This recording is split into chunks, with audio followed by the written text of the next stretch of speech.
So that's probably one of the most famous theology of angels. We'll play it one more time. Look, Daddy, teacher says every time a bell rings, an angel gets his wings. That's right. Then there's others.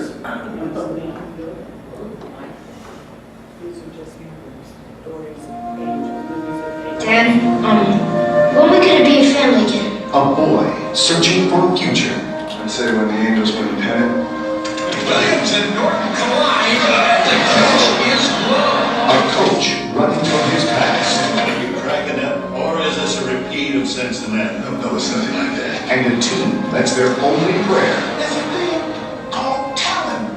They don't have it. God. If there is a God, maybe you could help him win a little. I'd really like a family.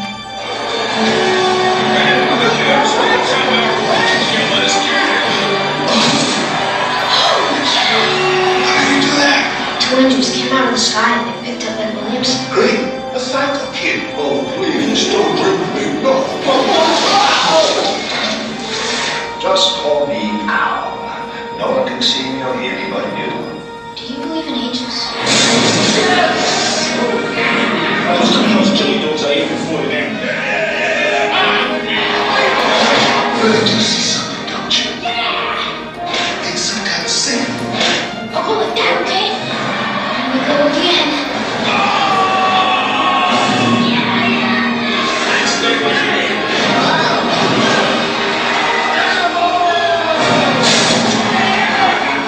You believe that there's real angels? I know it sounds crazy. I'm relieving you of your management responsibilities. Somewhere between losing hope You can't go through life thinking everyone you meet will one day let you down. and finding the courage. You can call them angels. I won't play for anyone but George Knox. You can call it faith. That goes for me too. You can call it whatever you like. They gave the world something to believe in. I got nothing left. You got an angel with you right now. Danny Glover, Tony Danza, No, you can't see us. and Christopher Lloyd. Always watching. Disney's Angels in the Outfield. All right. And then there's other ones that I recorded with Michael. Anybody see Michael? That's with John Travolta. Yeah. I'll play these at the very end, and then Touched by an Angel, which is the television series. Michael Landon or Michael Landon Jr., one or the other. All right, so those are kind of our cultural understanding of angels. So we're going to try to add to our cultural understanding of angels. Sound good? All right, in the name of the Father, the Son, and the Holy Spirit. Amen. Tobiah went to look for someone who was acquainted with the roads, who would travel with him. As soon as he set out, he found the angel Raphael standing before him, though he did not know that this was an angel of God. Tobiah said to him, "Who are you, young man?" And he replied, I'm an Israelite, one of your kinsmen. I have come here to work." Tobiah asked, "Do you know the way to Media?" And the other replied, "Yes, I have been there many times. I know the place well. I know all the routes. I have often traveled to Media. It is a good 2 days' travel." Father in heaven, we know that you've given us angels to accompany us, maybe not to win baseball games, but nonetheless to accompany us in our life. Help us tonight to come to this understanding, something that sometimes we take for granted. Angel of God, my guardian dear, to God's God love, side, to light, to guard, to rule, to guide. Amen. In the name of the Father, and of the Son, and of the Holy Spirit. Amen. Well, welcome all of you. I'm Father Ken, I'm the director here. Why don't we go around the room just so I kind of have an idea of who you are, and also if any of you are from other faith traditions, that way I can kind of tailor what I'm going to do for your needs. Ramona Dellinger, and I'm a member of Resurrection Parish. I was Davis in St. Thomas. Denise Waters, All Saints. Linda Taylor, St. Francis Xavier, Stillwater. Terry Edwards, St. Elizabeth Fancy. Kim Carlisle, St. Joe. John Walsh, St. Joseph. Bill Walsh, St. Joseph. John Collins, St. Francis. Sharon John A. St. Francis. Lori Kimmer, Our Lady of Guadalupe. Susan Clark, Our Lady of Guadalupe in Newton. Michelle Queen, St. Margaret Mary. Olivia Secrets at Margaret Mary. Suzanne Uncles, Sacred Heart College. Andrew Reed and St. Vincent de Paul. Beth Hogan, Blessed Sacrament. Mike Hogan, Blessed Sacrament. Rachel Swantis, Peter. Okay, very good. Well, all of you go to a Catholic church, and out here, oftentimes we will get non-Catholics at these different events, which is wonderful, wonderful way for us to share our faith. But in doing so, then sometimes I have to do a little backup and forward trying to explain things. All of you guys have wonderful priests, so I won't have to do that. And some of you had me as priest, so I may have to do that. All right, although human reason can reasonably speculate that angels exist, the existence of pure created spirits requires divine revelation to make the fact absolutely certain. Can you think of anything else that we can somewhat reasonably say, yeah, that's probably true, but divine revelation cemented it as a truth? Can you think of anything? Didn't know you were going to be tested, didn't you? The Bible? The Bible? Okay. Probably not so much, because the Bible we didn't know before it was divinely revealed. So I think in something a little more basic. We always say Jesus brought the good news. What's so good about the news? What's the number one big thing that he showed? Resurrection. Oh, there's life after death? Okay, so prior to Jesus, we hoped and we had reason, intellectually that there probably could be, there might be. So the Egyptians, the Vikings, some of the Jews all believed in life after life, but we didn't know definitively. And angels are kind of the same way. It makes sense that for those of us who are God-fearing and who believe in God, who believes in this absolute spirit, and we believe that God made us, that it's very possible that God could have made other creatures. Creatures without bodies. Creatures who are pure spirit. But until it had been divinely revealed, we didn't know for certain. So first of all, we begin with why is it necessary to study and understand angels? Well, first of all, there's a great, even though our culture has this cutesy little thing of the angels, for most of the culture, there's a real denial of angels. They supplement a lot of it to psychology or psychiatry. Second of all, even in Christian circles, angels are either misunderstood, such as when you die, you become an angel. That's no more than a dog becoming a human being when they die. Okay? You remain whatever nature you are. But you'll see that in the obituaries a lot, especially when young people die or a baby, that they've become an angel. No, they don't want to become an angel. They want to be a human being because that's what they are. So there's a lot of misunderstanding, or in Christian circles that they're not preached about. The third reason why we want to study and understand angels is because there's the pendulum swings from either not believing them at all to the pendulum swinging to a preoccupation with angels, especially in the New Age movement. And finally, there is this group of angels that we call the fallen angels.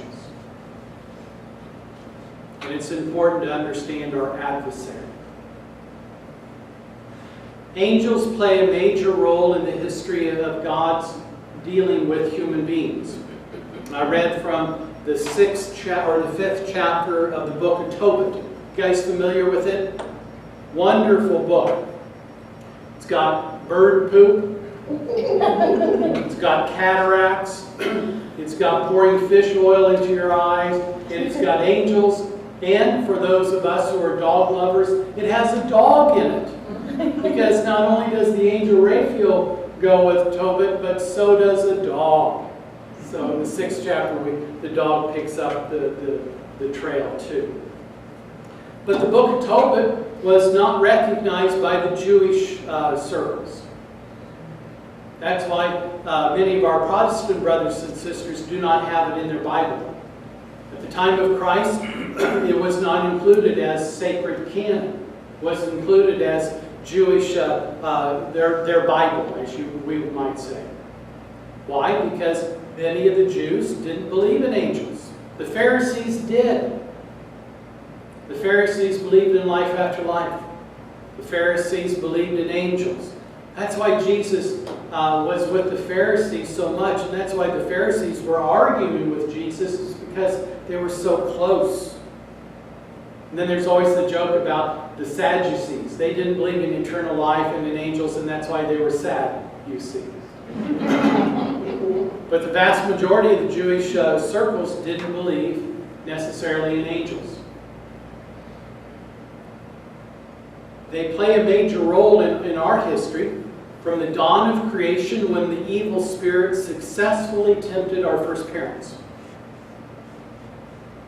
to the incarnation, which was announced by the angel Gabriel. Angels are an essential part of God's communication and working with human beings. Since the coming of Jesus, angels are more than ever the messengers of good news. And when did they announce the first good news? To the shepherds. To the shepherds. Tonight, our presentation, I'm going to cover a number of propositions and kind of points of our Catholic faith. And most of these I stole from Father John Hardin, who is a Jesuit. He's deceased, so I can steal him now.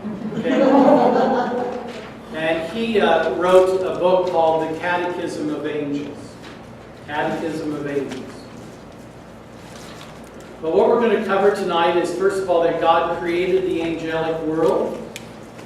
These are beings that are pure spirits. Second of all, that among these, some remain faithful to God and reach their heavenly destiny, while others, although gifted with divine grace, lost it and therefore are condemned to eternal punishment. And finally, that it's part of God's ordinary providence to have these heavenly spirits minister to our needs and to assist us to get to heaven. And therefore, He has given what Father Hardin has called divine permission to allow the fallen angels to try to tempt us in order to keep us from our eternal destiny. Why would God allow the devil to tempt us? I use the analogy, and some of you guys who come to more than one of my things, you're just going to hear the same thing over and over. I'm sorry. But the analogy, it works for me, so I figure I'll just keep doing it. Think about a kindergartner who's about 6 years old, and you're their parent. When a little kindergartner comes home from school, they're excited to see you. They want to see you. Why? Because they're 6 years old. What else do they have but you? I mean, really. I'm sorry to burst your bubble, but you are their world. Now think of your 36-year-old son or daughter coming home to you. If they embrace you, show you love and kindness, and are fond of you, that means something totally different than a 6-year-old, doesn't it? A 6-year-old is kind of like that before they know the world, so they don't have much choices. The 36-year-old does. One of the reasons why God allows the devil to tempt us is it makes us make a choice. Am I going to choose to love God or not? And when we choose to love someone, then we love them very deeper than just by default. A 6-year-old, I think, loves by default. Again, they don't know anybody else. There's not a whole lot of choices out there. A 36-year-old, very different. Lots of choices. Lots of opportunities to give their love. So I'm going to present the material tonight kind of in what most of us grew up with, in the Baltimore Catechism, kind of a question and answer form. But first of all, let's look at some explanation of angelic terms. We believe angels exist. We believe that they're pure spirits. You guys understand what a pure spirit is? Well, it's hard to understand that, but you do understand a hybrid. Anybody used to drive a hybrid car? Had battery and gas? Both of those things? You and I are a hybrid. We're made of body and spirit. Your spirit, the parts or the things that make you who you are is your intellect, your memory, your imagination, your will. Those are what we call faculties of your spirit. That's what makes you who you are. And all of that was placed in a corporeal, a body, corpus. There's two ways of thinking of spirit. First is that which animates, breath, life breath, gives life. So we believe that an animal has spirit.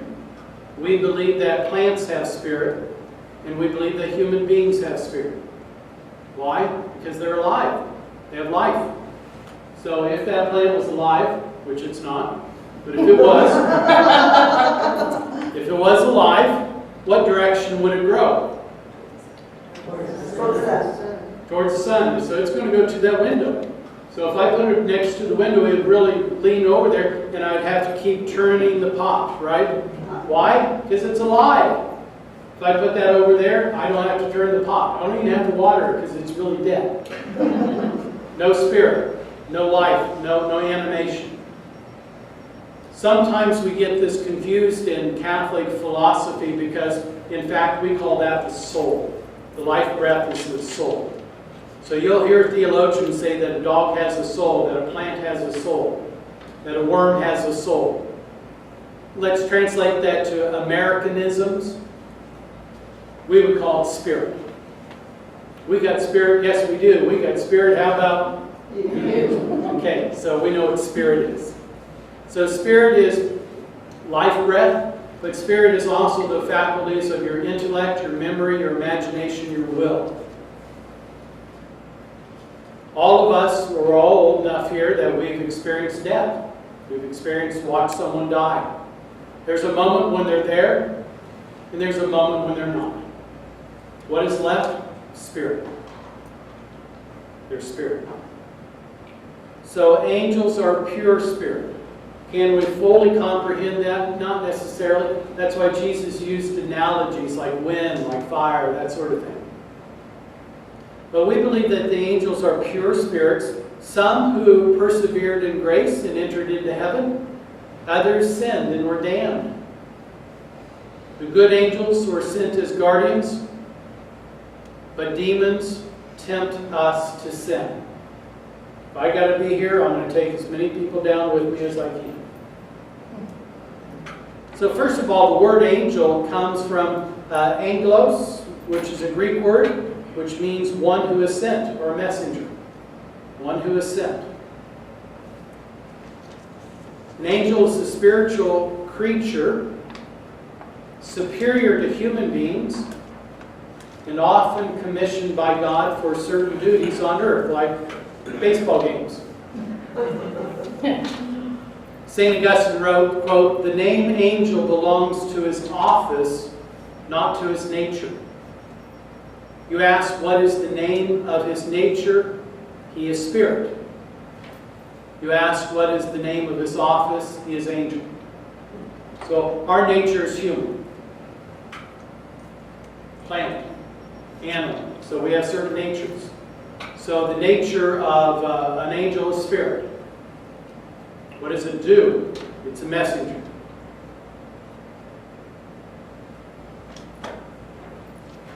They exist by themselves.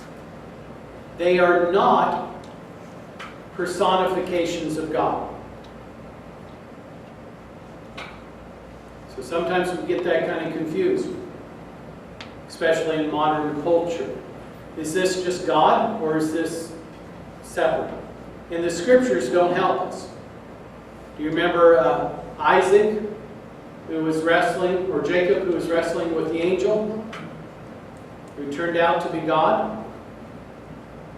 So there was some understanding or misunderstanding of, okay, what is an angel? But for us tonight, we're looking at that they are separate from God. Now, personification means that we're giving human traits as a way of a metaphor to something. So we really can't do that to angels. Although in visual arts we do that a lot. Because an angel is depicted by what? Wings. Why wings? Messenger. Messenger, doves, pigeons, I guess. They seem to be one place to another. You know, if Robert Good had the rocket all set up, you know, maybe thousands of years ago, they could have been a rocket instead of a bird, right? Okay. You never know. But it's a metaphor. We have personified angels. Doesn't it say something about 6 wings of a seraphim to cover his eyes? You know, I forget what it. Yeah, it's from the book of Revelation. Okay. Yes. Is Yep. that Revelation? Yep. But again, that's a personification. Okay. But that doesn't talk about wings. It does. But it's a personification. It's not what an angel looks like. Yeah. But how do you draw a pure spirit? Even if you draw light, you've personified it. Because angels are not light. Angels are pure spirit. Can I see your spirit? No. Can I see the effects of your spirit? Yes. So they are separate.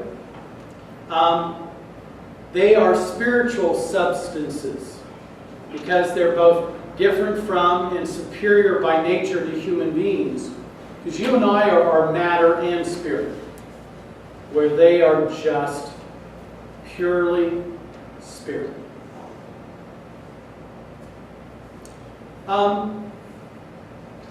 The grace that they were given when they were created, is sanctifying grace.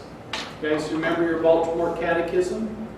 Sanctifying grace is that supernatural gift of God which gives us a share in divine nature. So that's sanctifying grace. You and I are given that in baptism. They were given that at their creation. And of course we were too, but we lost it. Associated with this sanctifying grace, they one-upped us. We believe that they received what we call infused virtues and gifts. Infused virtues and gifts of the Holy Spirit. So what is infused virtues and gifts? What we'll do is we'll kind of contrast them to naturally acquired virtues.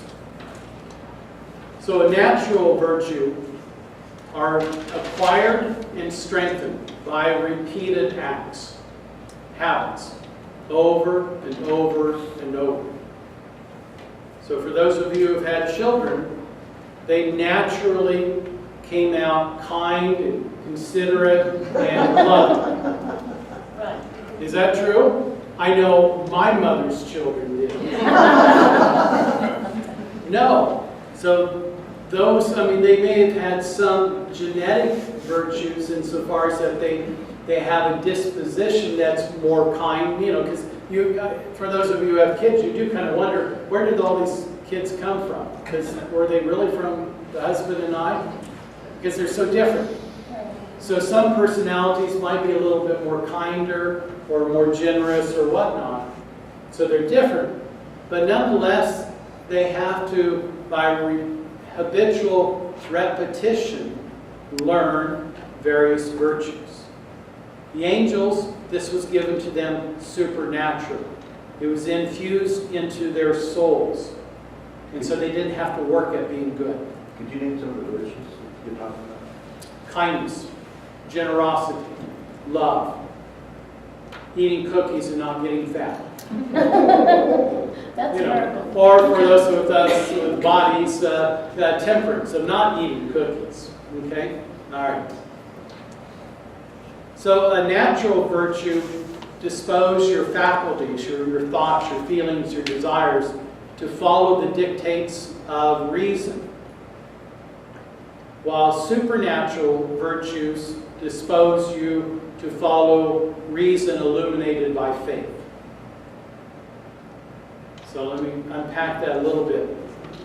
Your natural virtues, you learn to do things because, banging your head against the wall, it hurts. And you eventually say, I'm going to quit banging my head against the wall because, well, that hurts. Supernatural is, I think banging my head against the wall is not a good act of stewardship of my brain cells. I don't think this is what God would want me to do. So it's based on faith rather than something that's more inward, more selfish. Something that do good because I don't want to get hurt. Natural virtues, if you don't use them, what happens? You lose them. Where supernatural virtues are only lost through mortal sin.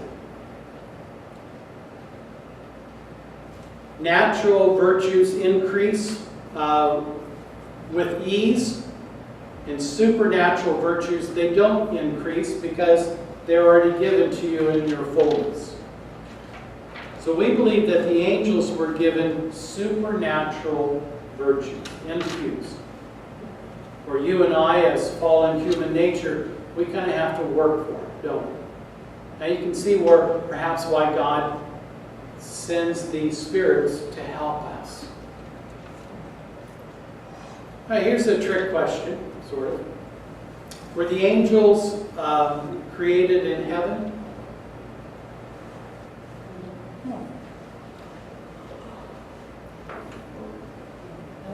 Probably something you haven't thought about too much. There wasn't any earth, so there must have been. Okay. There wasn't any earth, so they must have been. All right. According to Father John, he wrote that no angels had to cooperate with the grace of God to reach heaven. Now remember, heaven is not a place. It's going to blow your mind, I know. Hell is not a place either. It's about a relationship. Remember, when we die, we're outside of eternity. We're outside of time. We're outside of place. Can we comprehend that? Absolutely not. We can't comprehend that. And yet, in science, we say that space is expanding. Well, where is it expanding to? To space that's already there? No, not according to the scientists. So there are certain scientific facts that we cannot wrap our little finite minds around. Okay? So here what we're saying is that the angels were created, and they too had to make a choice. Do I want to be with God, or do I not want to be with God?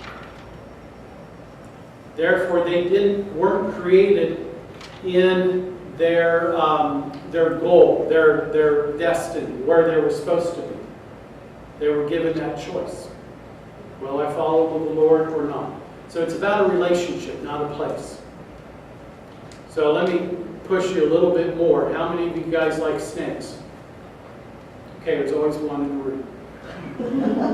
So let's pretend that this room is eternity and it's full of snakes. One person is going to be in heaven and the rest of us are going to be in hell. All based on the relationship that you and I have with snakes. Does that make sense? So we're in the same place, as if there is a place in eternity, but let's pretend there is. And yet, for some, this is wonderful. For others, it's hellish. For those of us who have sinned, you know what hell feels like. It's that hangover the next morning thinking, I could have, I should have, why did I, why didn't I? And there's not a darn thing I can do now. That's hell. Being in a state of knowing you cannot, you could have, you should have, and you didn't, and I'm stuck with this now forever. That's hell. And it's not a place, it's a relationship. Relationship with self, relationship with others, relationship with God. Oh, I just hit the two great commandments too. Love God with your whole heart, mind, and soul, and your neighbor as yourself. It's all about relationships. The angels were not originally created in heaven, quote unquote, because heaven in this context does not mean the possession of God in beatific vision. Rather, it means that we were created and given a choice. Those angels who cooperated with God's grace merited to see God face to face. So this means that all of God's angels were originally on what you might call probation, kind of like us, given a choice. So maybe in another way, they were on their way to heaven. And those who reached heaven did so by their own free will to cooperate with the will of God. You notice how everything kind of comes back to our will? Our will. Because if the angels weren't given will, then they were robots. They were created things without freedom. How did some of the angels sin? Well, the church's tradition tells us they sinned by pride and envy. This was the primary sin of the angels. It was the sin of a spiritual being, since angels have no bodies. Now, you and I suspect that's our original sin, is pride and envy also. So the original sin was displayed by Adam and Eve by choosing the fruit of the tree of good and evil. Correct? Right. What was the original sin displayed by the apostles, the followers of Jesus? So it was the same sin. Right. It just presented itself rather than a fruit that was pleasing to the sight. You remember Jesus walking around, turning and saying, gee guys, what were you talking about on the way here? And they said, who's number one? Pride and envy, isn't it? It was really the same sin. Adam and Eve, they wanted to be like God. The gang wanted to be like Jesus. They wanted to be number one. Pride and envy. And much of our physical sinfulness, I believe, is directed really to obtain being number one. Pride and envy. Angels don't have bodies, so they don't have to worry about the physical sins. But again, you and I think we physically sin because of our pride and envy. The angels sinned because they refused to have God as their creator, just like we did. Adam and Eve were tricked by the devil. If you eat of this fruit, you will be like gods. Well, they already were. And the angels refused to have God as their creator. The angels also sinned by envy. Who do you think they would have been envious of? God. God, and who else? Human. Humans. That's right. Humans. Why do you think the fallen angels are after us? They have envy with us. They have envy because we're worms with the spirit. I mean, really. I mean, we have to naturally acquire our virtues, and theirs is infused. I mean, we're light years apart, and yet we've been made in the image and likeness of God. That seems unfair. So there was that envy. Again, if you think about Jesus and the apostles, this is the exact same thing. Who's the greatest? Angels or men? Well, men are? Well, that ain't right. That ain't fair. We're stronger. We're better. We're bigger. What's the damnation of the unfaithful angels? It's eternal separation from God. Our faith tells us that the punishment of the angels is the same as that of human beings who die unrepentant of their grave sins. St. Catherine of Siena says that when you die, you rush to heaven or hell. Because when you die, what do you lose? That pneuma, life breath. What else? What faculty of your spirit do you lose? Faculties of your spirit would be your intellect, your memory, your imagination, your will. Your will. That's right, you lose your will. But you're stuck with your intellect, you're stuck with your memory, you're stuck with your imagination. That's what makes us so hellish. Because you can't make it go away. You can't will it away. In whatever direction you are headed towards, that's the direction you're headed towards. I use the boat analogy. If you're on Lake Cheney and it's nice and placid and everything, which never happens, but you've got a boat and those things go a good 30, 35 miles an hour, I suspect, and you're out there and your motor just stops. Which direction are you going to go? The direction that you were going, right? I mean, you're not going to suddenly get out the oar and be able to turn it with the momentum that you still have, right? Your momentum is going to go in the direction that wherever the boat was pointing. That's what happens when we die. That's why it says here, unrepentant grave sins. Unrepentant. And only God knows what's unrepentant. So the church doesn't profess that there's any human beings in hell. We presume there is. But we don't have a list of, okay, well, these are the folks that are in hell. We really don't know.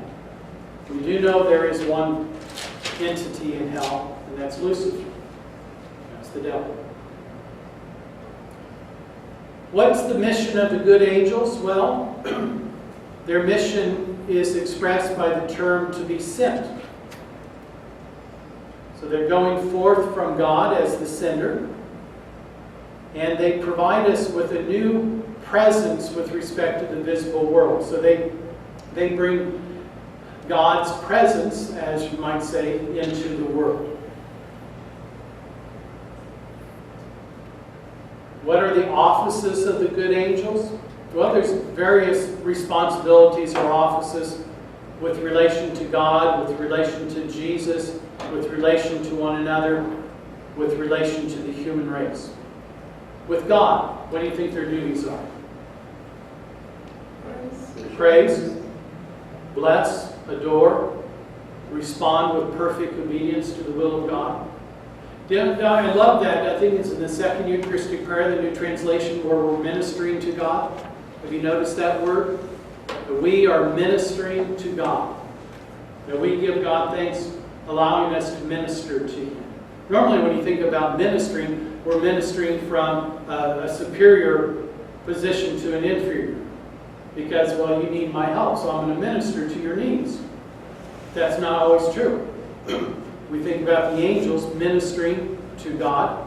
We as human beings do the same thing. So that would be part of their responsibilities. Towards Jesus, their office is there, their responsibility is to serve Him even as a man. Do you remember which gospel that they came and ministered to Him? Is that Luke? Luke, that's right, Luke. So Luke, after the temptations, had two little caveats. First, that the devil would leave him and come back on another day. And then the angels ministered to him. How did they minister to him? You know, we don't know. But even just making their presence known would be a great ministry to him. Didn't they also in the garden when He was praying? I think you're right. Yep, I think that was also in Luke's. Couldn't hear that. You couldn't hear that? In the agony of the garden, they also ministered. Yep. But it's just as human nature that has guardian angel, not as spiritual nature. Excuse me? It's just as human nature that has a guardian angel, Jesus Christ. I don't know. I don't know if dogs have guardian angels or plants do. There's no record of that, but there would be no reason why they couldn't. If they're alive. Other than the fact that they probably don't need it as much as we do insofar as getting to heaven. But yeah, it's a good question. Among the angels themselves, what are they supposed to do? Minister to one another, enlighten those, because just as we have various intellects, so would they. But finally, their job towards human beings is to help us spiritually and maternally with our material needs. I don't know about the baseball game, though. But the angel's guardianship is over the entire human race. Not just Christians. Everyone. Believers and unbelievers.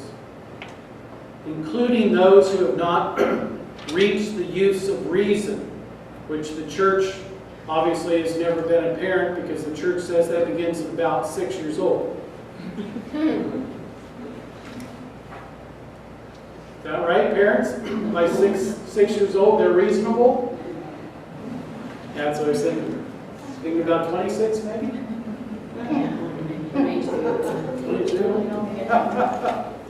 All right. God, in what Father Hardin said, God's permissive providence.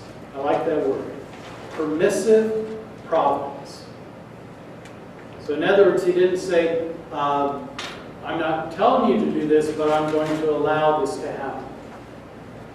So in God's permissive providence, He has allowed the fallen angels to interact with us human beings too. Temptations are only one way, although it's the most common way. The three basic ways in which devils assault human beings are by temptation. Number two, by obsession. Number three, by magic.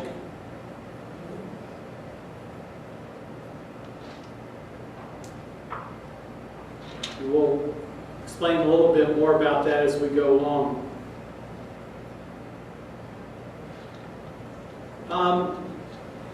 Temptations can either be seductive or probative. Probative meaning that they're directed to our moral benefit. That they come either from God or from good angels or from other human beings.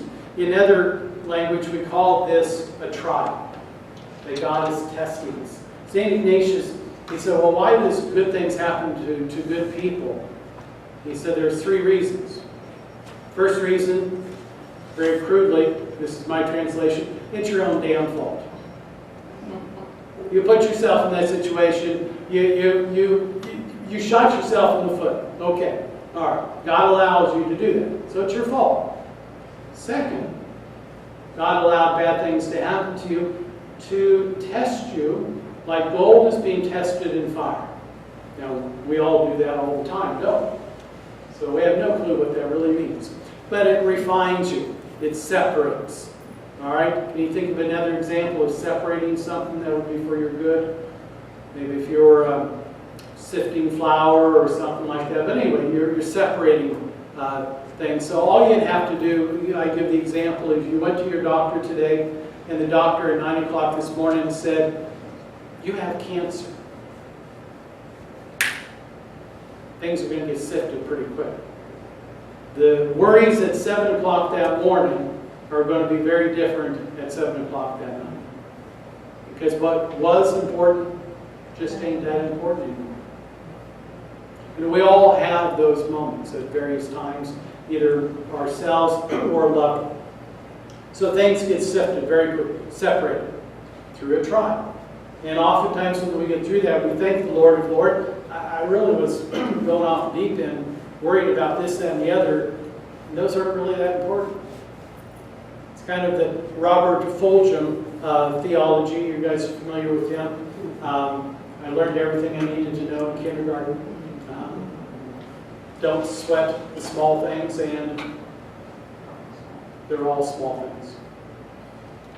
So that type of thing. And then the third is, when, any of you guys educators? Okay. When you test your children, you're just being mean to them, right? Absolutely. I had them. Yep, I had them. No. A good test, the teacher learns what you know and are able to then go back and to teach you what you don't know. And the pupil, by taking the test, will learn. They will learn. The way the questions are asked, the way they respond to the questions, a good test, the pupil themselves will learn from the test. I always give the example, God rest his soul, because I'm sure he's gone because he was an old man when I was there. At Wichita State, he taught us genetics, 5 credit hours. It was like 2 hours each day of the week. It was just horrendous.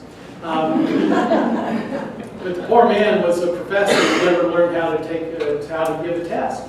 So he gave us multiple yes questions. He had about 3 questions. If you'd answer the first 2, if you answer the third one, you could flunk the whole thing. I flunked. I flagged the whole 5 credit hours. I knew the material, I just couldn't take the test. So then when I transferred to K-State, I got an A in the same course because different teacher, different tests. I knew the material, I just couldn't take the test. So tests are either, in that case, it didn't help me, but I did know it helped me insofar as that I knew the material. So, God does allow us to be tempted. Deliver us, Lord, from all temptation, we say. Well, the Lord does tempt us insofar as that he allows trials to come into our lives. But there's seductive temptations, which are intended to seduce and to lead to moral harm. These are diabolical. These are from the evil one. These are from the enemy. The number one way that I find that the devil tempts us, he tempts us to desire what we already have. Adam and Eve, if you just eat the fruit of this tree of knowledge of good and evil, you will be like gods. That was the temptation. Eve, looking at the fruit, saw that it was pleasing to the eye, and desiring knowledge, took and ate and gave to her husband. Dummy, you already were like gods. You already had those supernatural gifts. You lost them now. And now you're going to learn the hard way, through natural virtues instead of supernatural virtues. Now you're going to be tempted not only by the enemy, but God's going to allow bad things to happen to you so that you can learn. You already had that infused. You lost it. That which you were wanting, you already had. And by grabbing from the wrong person, you lost what little you already had. To whom much is given, much is expected. To he who has more, more will be given. And what little you have will be taken away from you. So that's a temptation of the devil, is to seduce us into wanting something we already have. And of course, these temptations are oftentimes internal. What faculty do you think the devil probably uses the most? Imagination. Imagination. That's right. Not necessarily your intellect, because ignorance is kind of bliss. Not necessarily, your feelings. That's part of it. But imagination. So if the devil uses imagination a lot to tempt us, then why can't we expect God to use our imagination to make us whole? And this is where, if you study Ignatian prayer methods, which he didn't invent, we just kind of labeled it under him because he promoted it, of using the imagination to pray, that's a good thing. Guided meditations, acting like you're there in the boat. What does it feel like? Using your 5 senses, your 5 bodily senses. Kind of that Franciscan way also of praying with our bodies, so getting outdoors and to really experiencing tactile, using your imagination. What it would have been like? What tone of voice would Jesus have used? What would it be like? Because that's normally how the devil tempts us into action. Well, if you do this, if you buy this, if you act this way, then this is going to happen. And you have it in your imagination, because oftentimes most sin, kind of like most vacations, the anticipation is better than the event itself.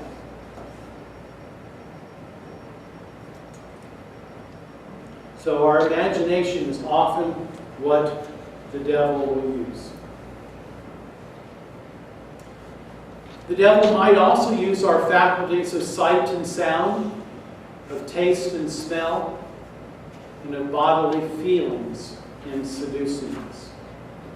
This day and age, you and I live in a very visual culture. And so I think he's shifted a lot of his temptations to that.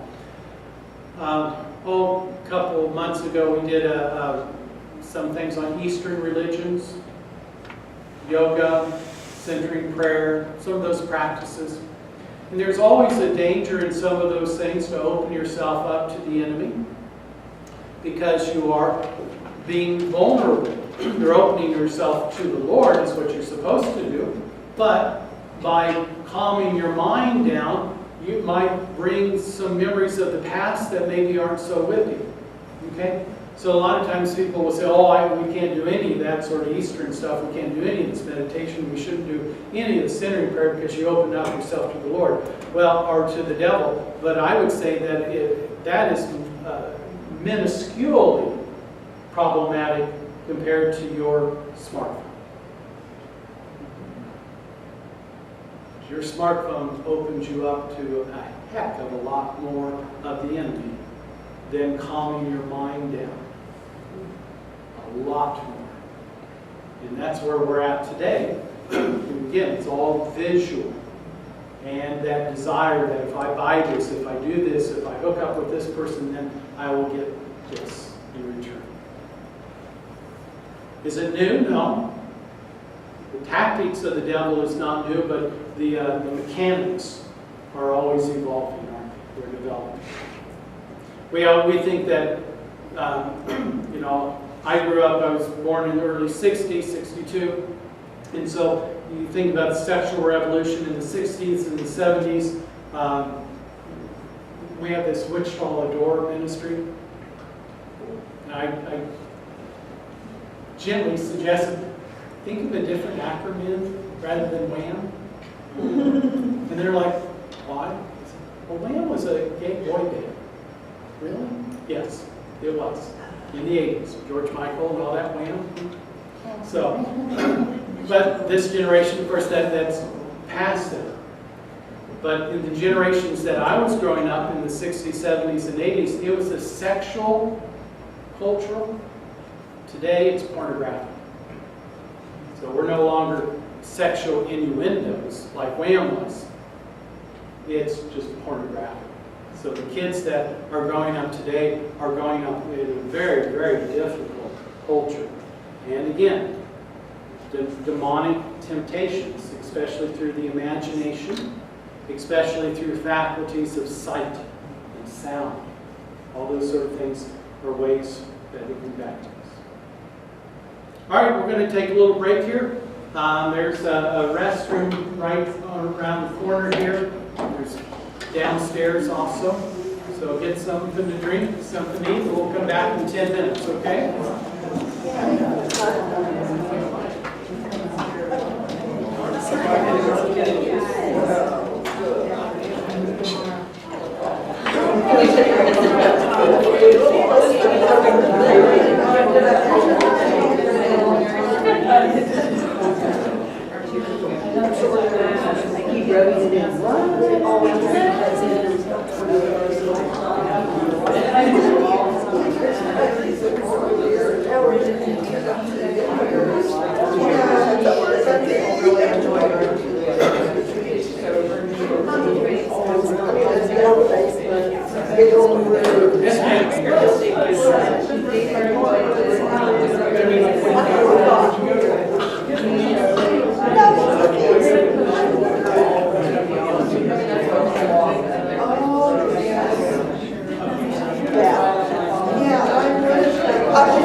guys ever see that one? Yeah. Biker? Go. You're right. Yeah, you're gonna have to go see it, aren't you? I got it. I think it was in the 80s, maybe 90s. Time flies when we get older, doesn't it? All right, any questions? How did the Jewish people reconcile the devil? I mean, in the Old Testament, you have the Garden of Eden, and also the snake appears, who was a fallen angel. But as Christians, we don't see the angels come into the book of Revelation. And so the Jewish people didn't have any. Where did the snake come from? Okay. Ask your question one more time. How did the Jewish people reconcile? Okay. Well, first of all, when you say the Jewish people, that would be like saying Americans. Because in America, we have Democrats, we have Republicans, we have independents, we have weird people, we have smart people, we have all kinds of people. We're not unified in beliefs, and same way with the Jewish people. So there is no magisterium in the Jewish faith. So you'll have Orthodox Jews, you'll have Hasidic Jews, you'll have all the different types of ones. So in the time of Jesus, you had the Sadducees, you had the Essenes, you had the Pharisees, you had all these different groups. They all considered themselves Jewish under the umbrella, but that wasn't a church. It wasn't a magisterium, it wasn't a faith. And it was more of a nationality than it was a religion, or as much of a nationality. Some of the Jewish people obviously did believe in angels. Can you think of one that got knocked on his keister that really was a big promoter of angels and Jesus? St. Paul. St. Paul was a Pharisee. So he would have believed in angels, and that's why he was asking the questions of the Galatians and some of the others. Is Jesus a human? Is Jesus an angel? Is Jesus divine? Is Jesus half God, half man? All those things. So if he didn't believe in angels, he wouldn't have even asked that question. So yeah, the Jewish faith, so it's kind of hard to say, well, the Jews, because they were all over the ballpark. Early Christians, I would say, were more so in understanding of angels. But it's one of those things that developed, our development of doctrine. So the kernel was there, but then it had to grow, it had to understand it more and more. The book of Genesis was probably written about 1300 BC. The book of Revelation was probably written about 100 AD. So it's not really that far apart. 1400 years apart. So in the whole scheme, Abraham, which probably lived 1900 BC, all the way to us today, we're talking about 4,000 years. So really, if you think about, we always think Genesis is really at the very beginning, the book of Revelation at the end. Not really. They were pretty close because they were written at that time. Good question.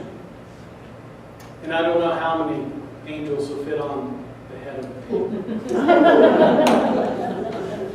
Other questions? Yes, sir. Are thinking that good angels would be just as powerful or more than That's right. fallen That's angels? right.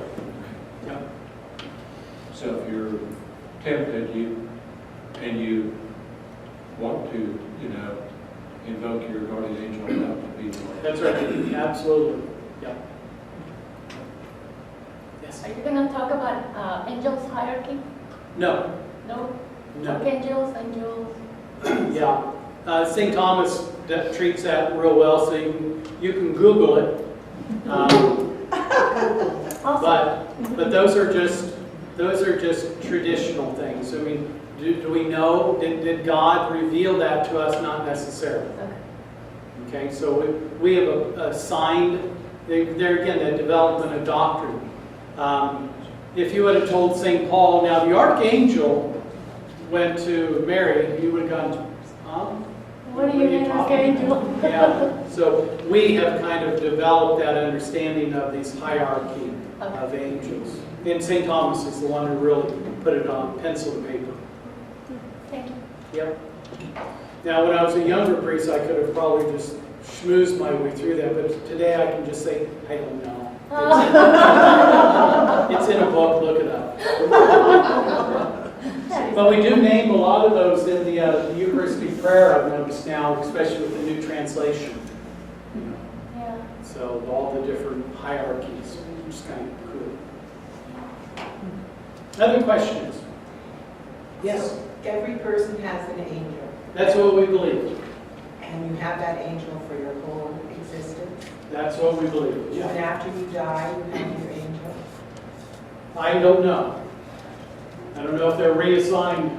That's what I want. I know it. Yeah, that's what I thought you were asking. Yeah, that's what I'm Yeah. asking. Yeah, I don't remember the church ever saying, so, do I get the leftover saying, so really what I want to know, was this angel real good with the guys that he had before me? What's your track record? And if not, I want a different angel. Good question, we just don't know. Yes? So you said that only humans have guardian angels? I thought somewhere I heard that our government has guardian angel and our country has a guardian angel. Where did I hear that? I don't know. So that's not true. I don't know. I'm thinking one of the popes, one of the Yeah. popes said that. After 27 years, I can just say, I don't know. Yeah, I don't think Mr. Google's going to know either. That would fall under that proverbial thing that Sister Josita would always say, it's a mystery. Because it has not been divinely revealed that the governments, and then we get into the slippery slope of which governments. Acknowledged governments, Sandinistas, or now county. Now, those Democrats and Republicans are fighting over, so where's this angel going to go with, so you can see where you can get a little slippery slope. But if you think about it, if we believe in angels, if we believe angels are sent to be with human beings, why wouldn't God also assign it to corporations, families, groups? I mean, how does it all work? We just don't know. So maybe all the angels of the United States have a conference and gather together and talk about how we're going to lead these people. Again, they're spirit, so they're going to function in a way that we can't. How they communicate. They communicate without their bodies. So, and they're outside of time too, just as we are, or we will be, just as God is. So that's where it really is a mystery. Now you said the Pope, which one? I'm not sure. Yeah. Somewhere it's kind of fuzzy, like it is with you, where Yeah. one of the popes said that when they had to discuss things with a government that they'd send their guardian angel. But I don't know if that was person to person or person to government. Yeah. If we put just faith in God, God will make the how it all works out. So we just know that He gives us these messengers and guardians, and so really we just want to start using them. Good. Yes, sir. How do we know there's 7 archangels? How do we know? Well, we love the number 7, so we're always going to default to 7. 7's a perfect number. So this was all done by St. Thomas Aquinas, who had developed that. And again, I don't really understand it all. Nor do I get into all of that, because I find sometimes we get into some of that and we kind of lose sight of, well, let's just use them. Let's start communicating with them. But that's, I know of a young priest that probably does know that answer. Ask him, but don't tell him that I didn't know, okay? All right, well, let's talk about what I title angels. Really? So, who would be the principal adversaries that deny the existence of angels? And the list is the following: materialists, pantheists, rationalists, spiritualists, and polytheists. So first of all, a materialist, which is pretty prevalent in our country. Materialism is a philosophical understanding that matter is the fundamental substance in nature. That all things, including our mental aspects and consciousness, are the result of matter, interactions of material interactions. They deny the existence of angels because they deny all spiritual reality, or at least the distinction between matter and spirit. So, why would this be important? Well, when you think of one person who is a very influential person in materialism, Karl Marx. Marxism. According to Karl Marx, nothing really exists except matter. In matter contains within itself the principle of its own development.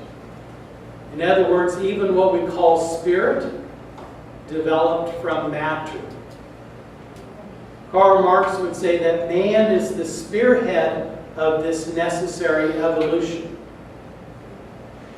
So on the premises of this and materialism, angels are poetic or religious fantasy. Now you can see where, in our country, in our world today, where if I can't see it, I don't believe it. The best way to kind of combat this, and a lot of this would come from Frank Sheed theology. I've read it's called Introductory to Theology. Worked hard on the title. So Introductory to Theology by Frank Sheed, where he gives just some basic terms of spirit and body. And he writes that if you're struggling with God as spirit, then get to know the spirit that you know the best, and that's yourself. You know your spirit the best. You know your intellect. You know your memory. You know your imagination. You know your will and ability to use your will better than anything else. Therefore, you know your spirit the best. And the more you get to know your spirit, then in fact, the more you can understand angels and God, who is pure spirit.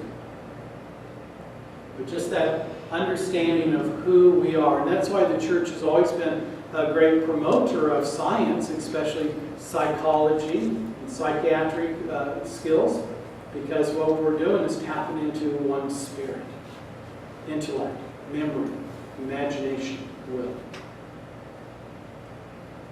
Pantheism is the belief that reality is identical with divinity, that all things compose an all-compassing, immanent God. So everything is God, or a part of God. They deny the existence of angels because they claim that all things are divine, or that God and the universe are really identical. There's no distinction between God and what we call the world. While the word angels may be used by professed pantheists, they deny the existence of spiritual beings who are created from nothing by God. So have you guys ever met someone who's a pantheist? More the New Age, what we used to call the New Age. Hindu religion. Hindu and Buddhism too, but they see it as sacred, but not necessarily as being divine, God itself. So life is sacred, and that life is God. So there's a little bit of a distinction. They're not going to necessarily hug a tree, but they will save an ant. So that's right. Okay? We believe that matter was created by a supreme being, that God created something from nothing. Unlike spinning wheel of the 1970s that said nothing from nothing leaves nothing. We believe as Christians that God created something from nothing. All right? The pantheists wouldn't necessarily believe that because they believe that the world and created things and God are one and the same. We don't. But we believe that they can be a reflection of God, that we're a good steward of these things, but in fact, they do not contain God. So why do rationalists deny the existence of God? Rationalist is a view that regards reason as the chief source and test of knowledge. So the Sadducees among the Jews, the Anabaptists of the 16th century, they regarded angels as only as a metaphorical personification of God's divine power. And modern rationalists also reject the existence of angels. They see that this is kind of a vestige of a primitive religion. Some say that the Jews, some sects of the Jews borrowed the idea from the Babylonians, and after the exile expressed this borrowing in their sacred books. So some of the Jews who believed in angels, they believed they stole it from the Babylonians. So that's kind of an interesting understanding, is that, angels is not just a Judeo-Christian tradition. This pervades many other religions. And if we are, as John Paul II says, we are spiritual beings, then that would make sense. We're religious beings. And so, like I said at the very beginning, it takes divine revelation to prove that there are angels. But it does for any God-fearing person who believes in God, then it would be logical that God could and would make beings like himself that are all spirit. Are you familiar with the spiritualists? Like Edgar Allan Poe and some of those of the 19th century? They believe in communication with people on earth with the souls of the departed. So on these grounds, spiritualism identifies these disembodied spirits with angels. So they would say that the disembodied spirit, it sounds really hurtful, doesn't it? Disembodied. Dead people. I see dead people. All right? As angels. Well, we would say, no, you're just seeing dead people. And you may or may not be seeing dead people. All right? Now this, we could sidetrack into a whole different study, which was fascinating as a seminarian. I haven't really gotten into it too much, but it's about ghosts and the paranormal stuff. I ain't going to go down that road, but the church does and has a lot written about that. And we're open to that understanding that, these souls very well could be here on earth. Remember, when you enter into eternity, there is no place, time, all that sort of thing. So, but these folks here see that understanding of angels, that they're just people who have lost their bodies. We'd say, no, they're distinct. They're a different nature than us. Our Protestant brothers and sisters, and there again, it's kind of like talking about the Jews, the Protestants, so you're going to have those who are very much in line with what we believe to those who are very much against it. So there's a whole gamut, a lot of different groups. But some of the founders of Protestantism, like Martin Luther, he would have been pretty much in line with the Roman Catholic Church, but Zwingli and Calvin, who broke off from him, wouldn't have been. So John Calvin's position is typical of those who accept the Bible as divine revelation. And he says that the angels are the dispensers and the administrators of the divine benevolence toward us. They regard our safety, undertake our defense, direct our ways, and are exercise our constant solicitude that no evil befalls us. So Calvin would be in line with what we would believe. Their basic reservation, though, is praying to angels. Okay, praying to the intercession of angels. And there again, I'm not going to go down that rabbit hole to try to figure out all the different Protestants, because it's going to be various. Some, like I said, are very much in line, some less so. But culturally, I've noticed, if you think about all these movies and stuff like that, we're really a Protestant nation. And people really enjoy this angel understanding. So I think most Christians really do believe in something of an angel, but may or may not be able to articulate. Do all Christians believe that angels were originally created in the state of grace? It's our teaching in the Catholic Church, yes. St. John Damascene said, all the angels were created by the Word of God, perfected by the Holy Spirit through sanctification, corresponding to their dignity and order of their rank. And they became participators in God's grace. So we believe, and that makes sense. God didn't make the devil. God did make the devil.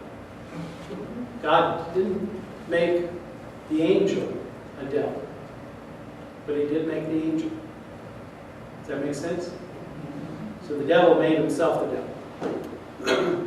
But God made him. I can't remember where I read this, but I did read that the grace gift you could give your angel is to offer up communion for them. Is there any truth to that? I don't think there's any mystery. Because they don't receive. Yeah, that would make sense, doesn't it? It would make them jealous, wouldn't it? Well, I don't know about that. Well, there again, we can be in communion with God in a way they can't. Now we went back to why would any of them be envying us? Little worm us.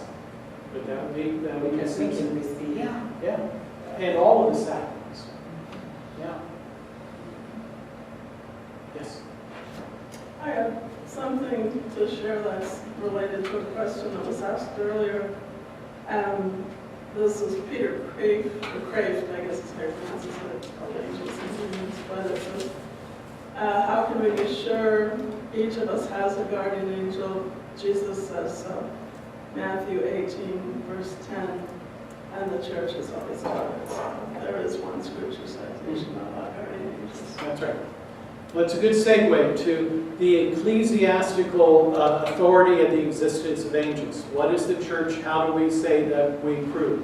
So let's go through some of the councils and then we'll conclude with scripture. There's three principal church authorities on angels.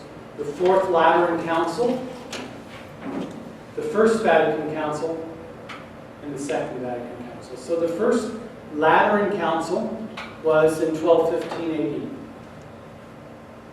So this would have been at the time of St. Francis, St. Dominic, St. Thomas Aquinas.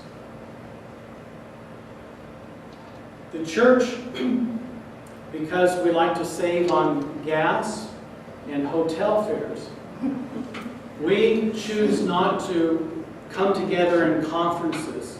And we're also ran by men for the most part, so men don't like to get together and talk. We just like to dictate, okay? Don't tell people what to do. But to gather everybody together and to talk, holy smoke, there must be really a problem. So that's what the church does. We don't gather together unless there's a problem. So if you think about all of the church's councils, there was a problem they were addressing. We don't do things preemptively. We normally do it reactively. Just the way it works. Okay? So, for instance, the second person of the Trinity is who? Son. Okay? And the Son is truly God and truly Man. And that was defined when? 325 AD. Prior to that, we really didn't know. Well, we didn't know. We didn't know. Well, no, we didn't. Let me arm wrestle. So we fought for 400 years as to whether Jesus was God or not, whether Jesus was a man or not, whether Jesus was a ghost or not. Finally, the church said, okay, everybody get on Expedia, let's go to Nicaea. We all gathered, and then came the creed that we call the Nicene Creed, that Jesus is God from God, light from light, true God from true God, begotten, not made, one in being, one consubstantial, one in being with the Father. Blah, blah, blah, blah, blah, blah, blah. Then it was defined. Which council defined the resurrection of Jesus? Same one? You're right, it never has been defined. Never has been defined by the church. It's never been in question. If it hasn't been questioned, remember, we don't gather. It's, what do you mean? Didn't rise from it? Well, then we're in trouble, aren't we? The Holy Spirit, defined as the third person of the Trinity, never been defined. Never been in question. Okay? So if you look at the councils, they gather when there's a problem, when there's a question, when we really need to define, because obviously we're in gray area here. And so these three councils define the existence of angels. So up till 1215, it was never really defined. So in 1215, we were defending the faith against the Albigensians. The Albigensian was a form of Manichaeism, which was St. Augustine, he did that. He claimed that a good deity created the world of the spirit, and a bad God created the material world. Kind of Madonna lived in the material world. She didn't know she was singing theology, did she? Well, maybe she did. Good Catholic girl, she should have. So we have two gods here, two deities. God who made the spirit, God who made the flesh. Good God, bad God. So this is what was going on in the church. It claimed that a good deity created the world of the spirit and an evil God, the material world, including the human body, which is under his control. The good deity sent Jesus Christ as a creature to deliver human souls from their imprisonment. It would make things a lot easier if we could believe in two gods. Why? I'm a good person. Why do I do what I don't really want to do? St. Paul wrote that in Romans. Flesh is at war against the spirit. Okay? We understand this as our fallen human nature, that God didn't create us this way, but allowed us that choice. And as the choice, there's consequences. They pull it back and say, no, that doesn't make sense. You know, I think there's really two deities going on here, two forms of God here. So the Fourth Lateran Council then had to address this, because on these terms, the good angels were created by a good deity, and the devils were created by an evil God. So the Fourth Lateran Council said that no, there's one true God. Eternal, immense, unchangeable, incomprehensible, omnipotent, and undescribable. God has no beginning, is, and always will be. Glory to the Father, Son, and Holy Spirit, as it was in the beginning, is now, and ever shall be, world without end. All right? So no beginning, no end. God is the creator of all things, visible and invisible, spiritual and corporeal, who by his almighty power from the very beginning of time has created both orders of creation in the same way, out of nothing. The spiritual or angelic world and the corporeal or visible universe. Afterwards, he formed the creature man, who in a way belongs to both orders. He's comprised of both body and spirit, or hybrid. The devil and other demons were created by God, good, according to their nature, but they made themselves evil by their undoing. Now, one of the questions that I have not completely, fully understood in my own mind, but you and I have a fallen human nature that was passed down from Adam and Eve, correct? The angels don't have that. They don't beget one another, okay? They don't have sex. They don't have children. They don't create angels, all right? So once angels were made, they were made. So he made a heck of a lot, or a limited number that keeps repeating. I'm not sure which. Nonetheless, when you and I, with our ancestors, sinned, we were given a Savior in the hope of redemption. We could reverse it. Why couldn't the angels? And the reason is those supernatural infused virtues and gifts, that once they made their decision was permanent. Remember, they're already in eternity. You and I are not. We lose our willpower at death. They made a decision that was for all eternity. You and I make a decision in time. Therefore, we have time enough to put gas in the boat's motor and turn that puppy around. What do we call that gas? Grace. Grace. That's right.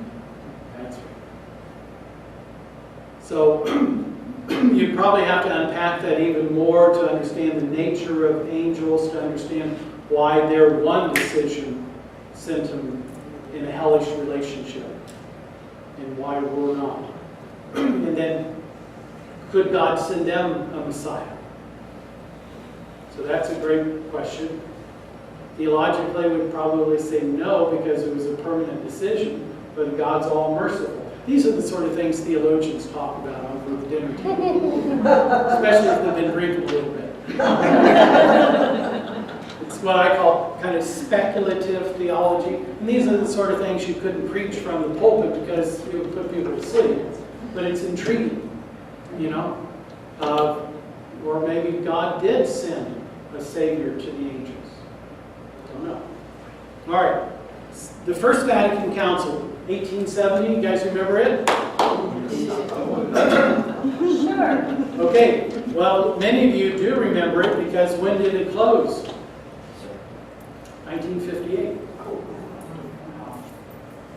So they started in 1870. They weren't able to close or even hardly get it started because of the red shirts, the independence movement in Italy. So the bishops had to leave town without closing the council. First thing they did in Second Vatican Council was to close the first one and open up the second. Don't think there was anybody alive from the first one. But in 1870, they did do a couple of things. First of all, they talked about the supremacy of the papacy. Remember that? That caused a lot of problems. That the Pope could speak ex cathedra on matters of faith and morals. And then one of the teachings here, which repeated the teaching of the Fourth Lateran Council, that said, in order to manifest his perfection through the benefits which he bestows upon creatures, not to intensify his happiness, nor to acquire any perfection, this one and only true God, by his goodness and almighty power, and by a completely free decision from the very beginning of time, has created both orders of creatures in the same way out of nothing: the spiritual or angelic world and the corporeal and visible universe. And afterwards he formed the creature man, who in a way belongs to both orders, as he's composed of both body and spirit. In this understanding, which book or which chapter of Genesis is the church following? There's two stories of creation.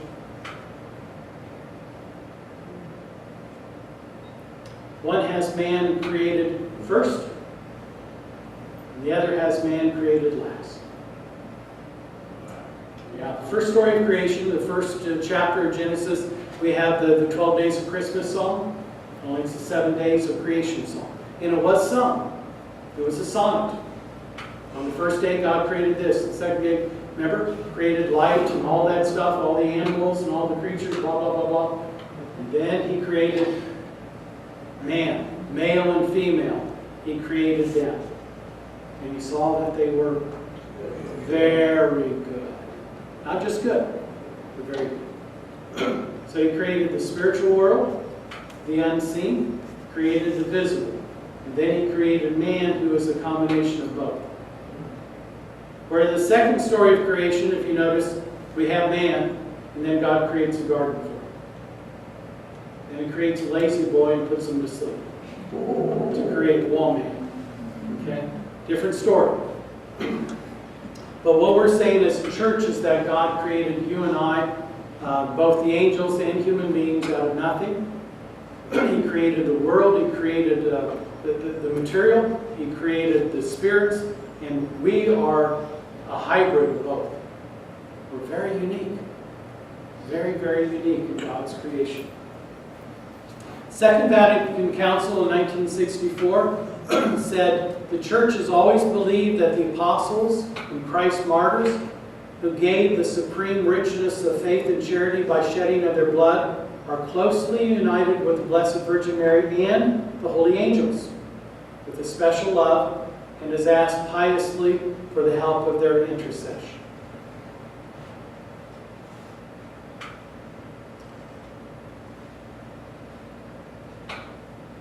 So those were the councils that said anything about angels.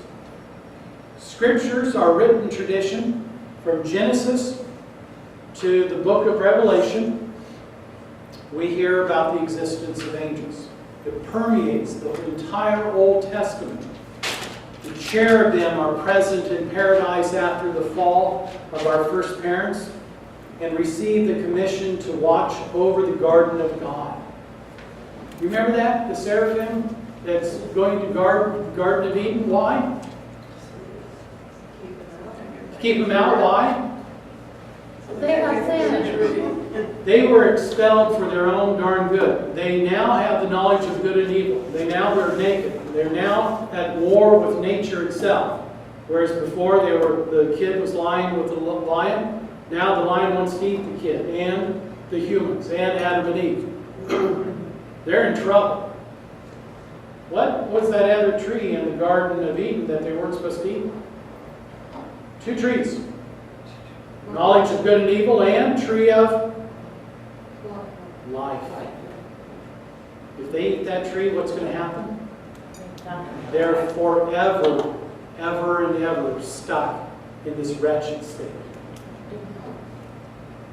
Once they sinned, they had to be expelled because don't touch that other tree. Oh, well, you know what we're going to do. Then they would have been stuck. So that's why the angel had to protect them from themselves. Because that would have made sense. Well, maybe if I eat from this tree, it'll counteract what happened here. Oh, it will counteract it. You'll be permanently, like the fallen angels, you'll be stuck in this. So they were expelled. So that another Eve could be at the base of another tree.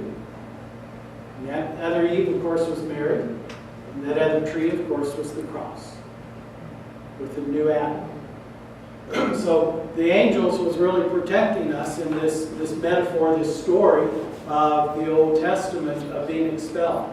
And so with their fiery swords, they kept them from coming back. In the company of 2 angels, Yahweh appeared to Abraham. Remember when the 3 visitors coming to Abraham? The angels were sent to Sodom. The angels appeared to Jacob. They're prominent throughout the lives and the writings of the prophets. And at the time of the Sadducees, only the time of Christ, only the Sadducees denied the existence of angels. So throughout the Scriptures, we have clear evidence that we as the Judeo-Christian tradition believed in angels. All right. Well, you go to some of these movies. See if you remember this one.